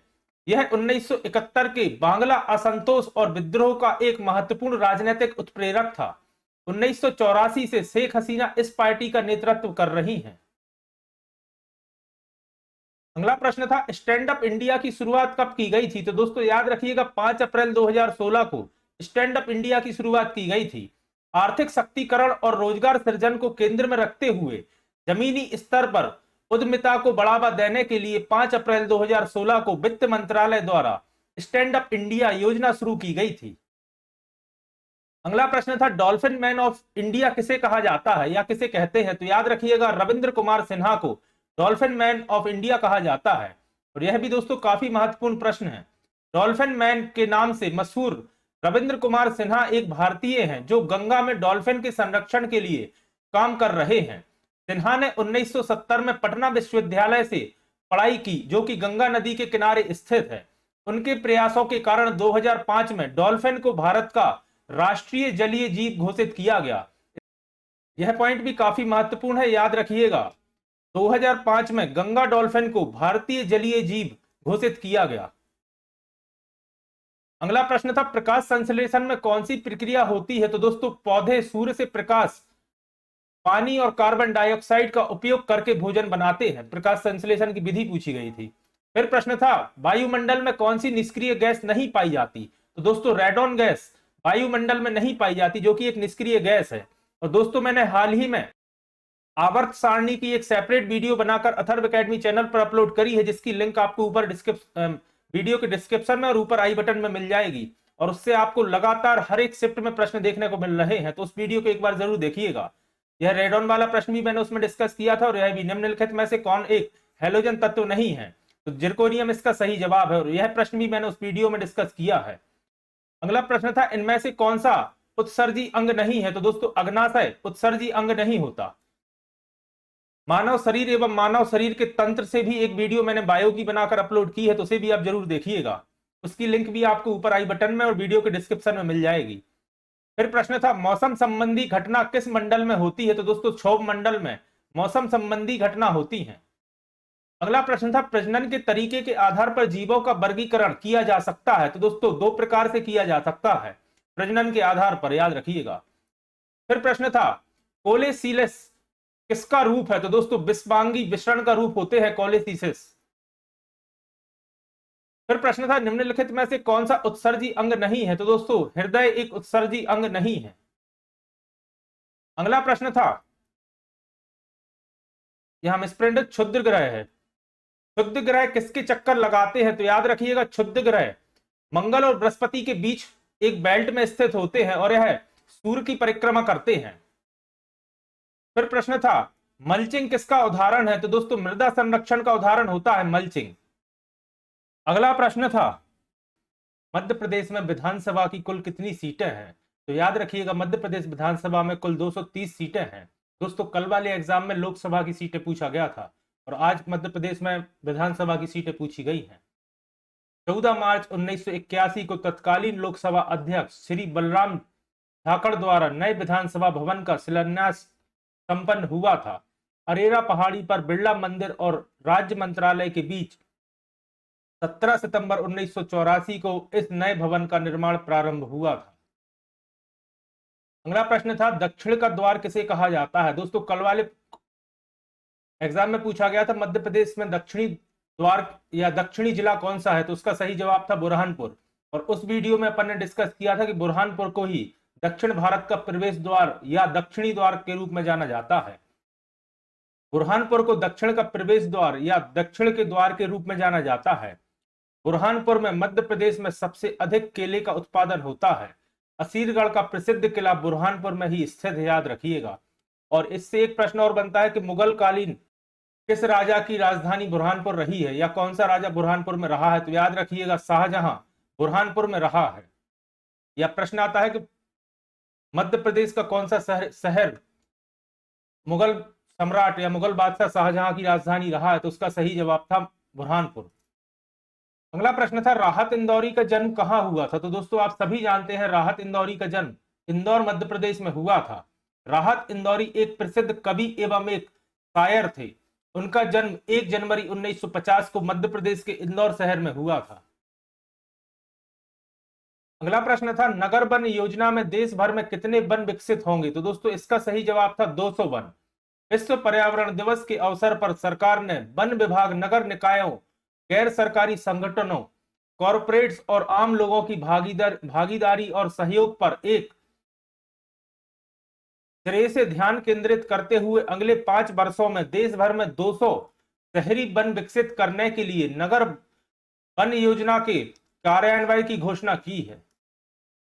अगला प्रश्न था मध्य प्रदेश राज्य आनंदम संस्थान की स्थापना कब की गई थी। तो दोस्तों इसका सही जवाब था अगस्त 2016 में। आनंदम संस्थान आनंद एवं सफलता को मापने की पैमाने की पहचान करेगा। अगला प्रश्न था हरदौल की मन्नौती कहां का प्रसिद्ध लोकगीत है। तो याद रखिएगा हरदौल की मन्नौती बुंदेलखंड का प्रसिद्ध लोकगीत है। हरदौल की मन्नौती मध्य प्रदेश के बुंदेलखंड क्षेत्र का लोकगीत है। तीमन हरदौल एक लोक देवता हैं जिन्हें बुंदेलखंड की बहनें अपने भाई के रूप में पूजती हैं। अगला प्रश्न था गीजर घाटी कहां पाई जाती है। दोस्तों गीजर समुद्र का वह क्षेत्र होता है जो तापमान के कारण हवा में पानी भाप बन के उठता है और फिर एक समय के बाद वापस नीचे आ जाता है, उस क्षेत्र को गीजर कहा जाता है। तो पूछा गया था गीजर घाटी कहां पाई जाती है। तो दोस्तों कामचटका प्रायद्वीप पर गीजर घाटी पाई जाती है। कामचटका प्रायद्वीप रूस में स्थित है। गीजर घाटी रूस के कामचटका प्रायद्वीप पर एक गीजर क्षेत्र है और यह दुनिया भर में गीजर का दूसरा सबसे बड़ा जमावड़ा है। लगभग 90 गीजर और कई गर्म झरने वाला यह 6 किलोमीटर लंबा बेसिन रूसी सुदूर पूर्व में कामचटका प्रायद्वीप पर स्थित है। अगला प्रश्न था मध्य प्रदेश का सबसे पूर्वी जिला कौन सा है। तो दोस्तों कल वाली क्लास में अपन ने यह भी डिस्कस किया था, सिंगरौली मध्य प्रदेश का सबसे पूर्वी जिला है। मध्य प्रदेश का पूर्वी जिला याद रखिएगा सिंगरौली। मध्य प्रदेश का पश्चिमी जिला है अलीराजपुर। मध्य प्रदेश का उत्तरी जिला है मुरैना एवं मध्य प्रदेश का दक्षिणी जिला जो कि कल एग्जाम में पूछा गया था बुरहानपुर है। सिंगरौली को मध्य प्रदेश की ऊर्जा राजधानी के रूप में जाना जाता है। अगर बात की जाए साक्षरता की तो मध्य प्रदेश का सबसे कम साक्षर जिला है अलीराजपुर। मुरैना को दोस्तों बागियों के गढ़ के रूप में जाना जाता है एवं बुरहानपुर मध्य प्रदेश में सबसे ज्यादा केला उत्पादक एवं असीरगढ़ किले के लिए जाना जाता है और बुरहानपुर को ही दक्षिण का द्वार भी कहा जाता है। अगला प्रश्न था NaCl अगर नमक है तो H2SO4 क्या है। तो दोस्तों H2SO4 सल्फ्यूरिक एसिड यानी कि अम्ल है। सल्फ्यूरिक एसिड या जिसे गंधक का अम्ल भी कहा जाता है एक तीव्र अकार्बनिक अम्ल है। अगला प्रश्न था अलीराजपुर के लक्ष्मण तीर्थ मंदिर में किस देवता की मूर्ति है। तो दोस्तों इसका सही जवाब था पद्म प्रभु स्वामी की मूर्ति है अलीराजपुर के लक्ष्मण तीर्थ मंदिर में। अलीराजपुर में जैन मंदिर भी देखने लायक है। उदाहरण के लिए लक्ष्मण तीर्थ यहां पद्म प्रभु स्वामी की मूर्ति को अपना देवता मानते हैं। अगला प्रश्न था 2023 का सुपर बैट रैपिड एवं ब्लिट्ज किसने जीता। दोस्तों सुपर बैट रैपिड एवं ब्लिट्ज यह शतरंज की प्रतियोगिता है और इसे मैग्नस कार्लसन ने जीता। मैग्नस कार्लसन विश्व नंबर 1 है, याद रखिएगा। विश्व शतरंज चैंपियनशिप मैग्नस कार्लसन ने पॉलिश यहूदी के इतिहास के संग्रहालय में शतरंज टूर के दूसरे चरण 2023 सुपरबैट रैपिड एवं ब्लिट्ज पोलैंड जीता। मैग्नस कार्लसन नॉर्वे के शतरंज खिलाड़ी हैं, याद रखिएगा। अगला प्रश्न था विटामिन ए का प्रयोग किस रोग के उपचार में किया जाता है? तो दोस्तों आंख के लिए सबसे महत्वपूर्ण विटामिन होता है ए, और विटामिन ए का प्रयोग रतौंधी के इलाज के लिए किया जाता है। रतौंधी जिसे नाइट ब्लाइंडनेस भी कहा जाता है। और विटामिन ए का रासायनिक नाम भी अधिकतर पूछा जाता है, तो याद रखिएगा रेटिनॉल विटामिन ए का रासायनिक नाम है। और गाजर विटामिन ए का मुख्य स्रोत होता है। अगला प्रश्न था मध्य प्रदेश में अभी तक कितनी बार राष्ट्रपति शासन लग चुका है? तो दोस्तों जैसा कि आप सभी जानते हैं, अभी तक मध्य प्रदेश में कुल 3 बार राष्ट्रपति शासन लग चुका है।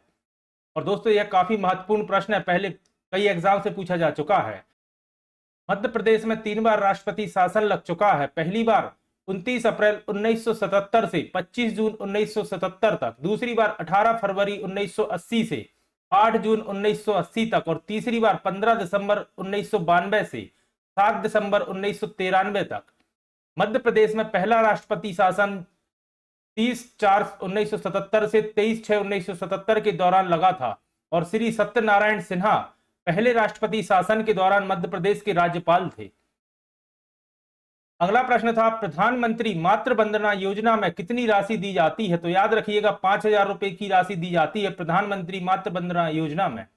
प्रधानमंत्री मातृ वंदना योजना की शुरुआत 1 जनवरी 2017 को देश भर में गर्भवती महिलाओं एवं स्तनपान कराने वाली महिलाओं के कल्याण हेतु की गई थी।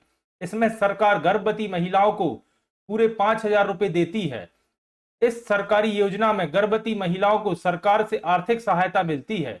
इस योजना के तहत महिलाओं को पैसे दिए जाते हैं ताकि देश भर में पैदा होने वाले बच्चे कुपोषण या किसी तरह की अन्य बीमारी से पीड़ित ना हो, और इसी को ध्यान में रखकर यह योजना शुरू की गई थी। अगला प्रश्न था बुरहानपुर के किले में स्थित मस्जिद में किन भाषाओं में लेख लिखा है? तो याद रखिएगा अरबी और संस्कृत में लिखा है। और यह प्रश्न दोस्तों पटवारी में भी पूछा जा चुका है। जामा मस्जिद बुरहानपुर देश की एकमात्र मस्जिद है जहां दीवारों पर अरबी और संस्कृत के शिलालेख हैं। बुरहानपुर में जामा मस्जिद नाम से एक मस्जिद है जिसकी दीवारों पर अरबी और संस्कृत में शिलालेख हैं। 1588 में राजा अली खान द्वारा बनाई गई यह खत रहित मस्जिद भारत में एकमात्र ऐसी मस्जिद है जिसमें 2 प्राचीन भाषाओं में शिलालेख लिखे हैं। अगला प्रश्न था भारतीय उद्योग परिसंघ का अध्यक्ष कौन है? तो दोस्तों टीबी नरेंद्रन भारत उद्योग परिसंघ के अध्यक्ष हैं। उद्योग संगठन भारतीय उद्योग परिसर जिसे CII कहा जाता है ने कहा कि उसने टाटा स्टील लिमिटेड के CEO एवं प्रबंध निर्देशक टीबी नरेंद्रन को 2021-22 के लिए अपना नया अध्यक्ष चुना है। नरेंद्रन ने कोटक महिंद्रा बैंक लिमिटेड के प्रबंध निर्देशक एवं मुख्य कार्यकारी अधिकारी उदय कोटक से पदभार ग्रहण किया था। और दोस्तों 21-22 के लिए किया था, लेकिन वर्तमान में भी यही है अभी। अगला प्रश्न है जल महोत्सव कहां मनाया जाता है? तो जैसा कि आप सभी जानते होंगे जल महोत्सव हनुवंतिया टापू पर मनाया जाता है। यह कार्यक्रम हनुवंतिया टापू समूह के प्राचीन जल एवं अद्भुत वातावरण के बीच होता है। जल महोत्सव मध्य प्रदेश सरकार द्वारा आयोजित एक वार्षिक कार्यक्रम है जिसका उद्देश्य राज्य में पर्यटन को बढ़ावा देना है। हनुवंतिया टापू मध्य प्रदेश के खंडवा जिले में स्थित बेहद खूबसूरत जगह है। यह द्वीप खंडवा के सबसे लोकप्रिय पर्यटन स्थलों में से एक है जो अपनी खूबसूरत दृश्यों और वाटर स्पोर्ट्स एक्टिविटीज के लिए फेमस है। अगला प्रश्न पूछा गया था सोन नदी का उद्गम कहां से होता है? तो आप सभी जानते हैं अमरकंटक से सोन, जोहिला एवं नर्मदा 3 नदियों का उद्गम होता है। सोन नदी भारत के मध्य भाग में बहने वाली एक नदी है। इसे सोनभद्र शिला के नाम से भी जाना जाता है। यमुना के बाद यह गंगा नदी की दक्षिणी उपनदी में सबसे बड़ी है। यह मध्य प्रदेश के अनूपपुर जिले में अमरकंटक के पास से उत्पन्न होती है जो विंध्याचल पर्वत में नर्मदा नदी के स्रोत स्थल से पूर्व में स्थित है। यह उत्तर प्रदेश और झारखंड राज्यों से गुजरती हुई बिहार के पटना जिले में गंगा नदी में विलय हो जाती है। अगला प्रश्न था विरासत अपना योजना किस मंत्रालय द्वारा चलाई जा रही है? तो दोस्तों विरासत अपना योजना भारतीय संस्कृति मंत्रालय द्वारा चलाई जा रही है। अगला प्रश्न पूछा गया था मिजोरम की सीमा किन दो देशों से लगती है? तो दोस्तों याद रखिएगा मिजोरम की सीमा म्यांमार एवं बांग्लादेश से लगती है। मिजोरम असम, त्रिपुरा, मणिपुर राज्यों एवं म्यांमार और बांग्लादेश देशों के साथ अपनी सीमा साझा करता है। मिजोरम घने जंगलों, जनजातियों, कुछ हिल स्टेशनों और कई राष्ट्रीय उद्यानों का घर है। यह अपने पर्यटन, संस्कृति और परंपराओं के लिए जाना जाता है। याद रखिएगा आइजोल का हिल स्टेशन मिजोरम की राजधानी है। दुनिया भर से लोग मिजोरम के जंगलों और परिदृश्यों के बीच आराम करने के लिए आते हैं। अगला प्रश्न था मराठी बैंक का विलय किस बैंक में हुआ है? तो दोस्तों कॉर्पोरेटिव बैंक में मराठी बैंक का विलय कर दिया गया है। आरबीआई यानी कि भारतीय रिजर्व बैंक ने मराठा सहकारी बैंक के कॉसमोस को कॉर्पोरेटिव बैंक के साथ विलय को मंजूरी दी है। भारतीय रिजर्व बैंक ने कॉसमोस को कॉर्पोरेटिव बैंक के साथ मराठा सहकारी बैंक के समामेलन की स्वैच्छिक योजना के लिए मंजूरी दी है। यह विलय आरबीआई की घोषणा के अनुसार 29 मई 2023 से प्रभावी होगा। अगला प्रश्न है ह्यूरन झील किस महाद्वीप पर स्थित है? तो दोस्तों याद रखिएगा ह्यूरन झील उत्तरी अमेरिका में स्थित है। ह्यूरन झील संयुक्त राज्य अमेरिका की एक झील है। यूएसए की बड़ी झीलों में इसका सुपीरियर झील के बाद दूसरा स्थान है। फिर प्रश्न था साइमन कमीशन भारत कब आया? तो दोस्तों काफी महत्वपूर्ण प्रश्न है, पहले कई एग्जाम से पूछा जा चुका है। याद रखिएगा 3 फरवरी 1928 को साइमन कमीशन भारत आया। 1927 में मद्रास में कांग्रेस का अधिवेशन हुआ जिसमें सर्वसहमति से साइमन कमीशन के बहिष्कार का फैसला लिया गया, जिसमें गांधी जी, नेहरू जी सभी ने इसका विरोध करने का निर्णय लिया। मुस्लिम लीग ने भी साइमन कमीशन का बहिष्कार का फैसला लिया था। 3 फरवरी 1928 को साइमन कमीशन भारत आया। उसका मुख्य उद्देश्य भारत का दौरा करने का उद्देश्य यह था कि संवैधानिक सुधार पर व्यापक अध्ययन करना ताकि तत्काल शासन करने वाली सरकार को सिफारिश दी जा सके। इसे मूल रूप से भारतीय संवैधानिक आयोग, भारतीय वैधानिक आयोग कहा जाता है। अगला प्रश्न था चंद्रशेखर आजाद का जन्म कब हुआ था? तो दोस्तों 23 जुलाई 1906 को चंद्रशेखर आजाद जी का जन्म हुआ था। चंद्रशेखर आजाद का जन्म 23 जुलाई 1906 को मध्य प्रदेश की छोटी सी रियासत अलीराजपुर के भामरा गांव में हुआ था। आजाद की मृत्यु 27 फरवरी 1931 को चंद्रशेखर आजाद पार्क प्रयागराज में हुई थी। आजाद पार्क का नाम पहले अल्फ्रेड पार्क था, लेकिन चंद्रशेखर आजाद की शहादत के बाद इसका नाम बदलकर आजाद पार्क कर दिया गया। अगला प्रश्न था श्रीलंका के राष्ट्रपति कौन है? तो दोस्तों विक्रम सिंघे श्रीलंका के वर्तमान राष्ट्रपति हैं एवं दिनेश गुणवर्धने श्रीलंका के वर्तमान प्रधानमंत्री हैं, याद रखिएगा। फिर प्रश्न था एमपीआरडीसी में मध्य प्रदेश शासन का कितने प्रतिशत की हिस्सेदारी है? तो दोस्तों एमपीआरडीसी में मध्य प्रदेश शासन की 100% की हिस्सेदारी है। मध्य प्रदेश सड़क विकास निगम लिमिटेड पूर्णतः सरकारी समिति वाली कंपनी है। अगला प्रश्न था मान्यताओं के अनुसार पांडवों ने मध्य प्रदेश में कहां वास किया था? तो दोस्तों पचमढ़ी में वास किया था पांडवों ने। मान्यताओं के अनुसार 5 पांडवों ने पचमढ़ी स्थित पांडव गुफा का निर्माण किया था और जिसके नाम पर पचमढ़ी शहर का नाम रखा गया है। अगला प्रश्न था पत्तों के सरसराहट की तीव्रता कितनी होती है? तो दोस्तों याद रखिएगा 10 डेसिबल पत्तों की सरसराहट की तीव्रता होती है। और डेसिबल दोस्तों याद रखिएगा ध्वनि की तीव्रता की इकाई है। अगला प्रश्न था कोयला गैस में कौन कौन सी गैसों का मिश्रण होता है? तो दोस्तों याद रखिएगा कोयला गैस में 50% हाइड्रोजन गैस यानी कि H2 होती है, 35% मीथेन होती है CH4 और कार्बन मोनोऑक्साइड CO 10% होती है। इन 3 गैसों का मिश्रण होता है कोयला गैस। अगला प्रश्न पूछा गया था नेरी का मुख्यालय कहां स्थित है? दोस्तों नेरी का पूर्ण रूप होता है national environmental engineering research institute और इसका मुख्यालय नागपुर में स्थित है। राष्ट्रीय पर्यावरण अभियांत्रिकी अनुसंधान संस्थान। अगला प्रश्न था एक नैनोसेकंड का कौन सा हिस्सा एक नैनोसेकंड सेकंड का कौन सा हिस्सा होता है?